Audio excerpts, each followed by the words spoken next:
Bonjour mes élèves, on va faire un résumé du cours La résistance électrique. D'abord, dans la première partie, on va étudier les effets de l'ajout d'une résistance électrique sur l'intensité du courant électrique.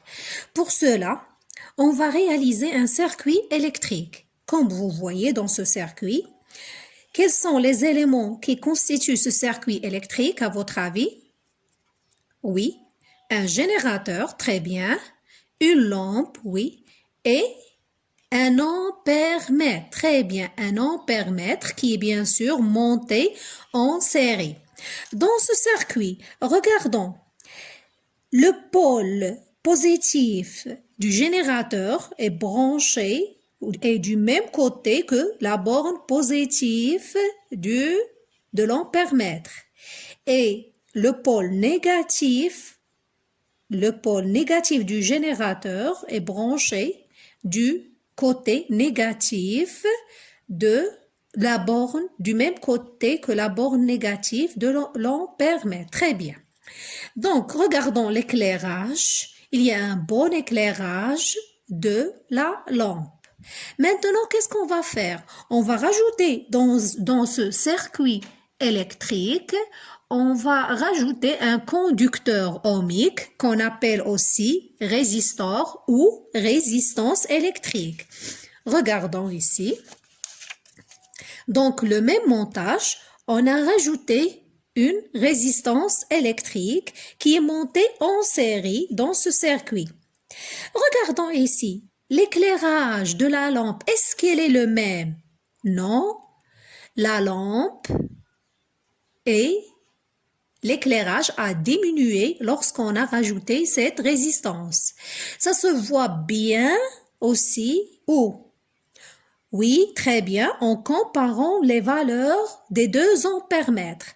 Avant de rajouter et de monter, bien sûr, je veux dire avant de monter la résistance dans le premier circuit, la valeur de l'intensité, c'était I égale à 0,43 ampères.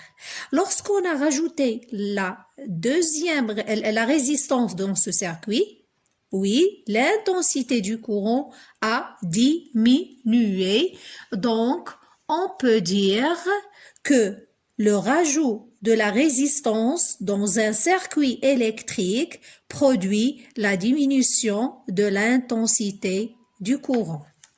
Maintenant, on va passer à la deuxième partie du cours. Avant de passer à la troisième partie, révisons ce qu'on a fait précédemment. On a dit que l'ajout d'un résistor, bien sûr, c'est-à-dire résistance, dans un circuit électrique provoque quoi? Il provoque une diminution de l'intensité du courant électrique. La deuxième chose, c'est qu'un conducteur ohmique est un dipôle qui a pour symbole ce rectangle avec ces deux parties. Il est caractérisé par une grandeur appelée résistance. On la symbolise par la lettre R et qui s'exprime en ohm. On symbolise le ohm par oméga qui est entre parenthèses. Maintenant, on va passer à la deuxième partie de ce cours, c'est mesure et détermination de la résistance électrique. Donc, pour déterminer la valeur d'une résistance électrique, on a deux méthodes. La première méthode, c'est la méthode directe, c'est-à-dire en utilisant quoi? Un ohmmètre. L'appareil qui nous permet de mesurer la valeur de l'intensité, on l'appelle un ohmmètre. Regardons ici, un ohmmètre. La méthode, on le branche en série, on le branche entre les deux bornes de la résistance. Bien sûr, si on a un multimètre,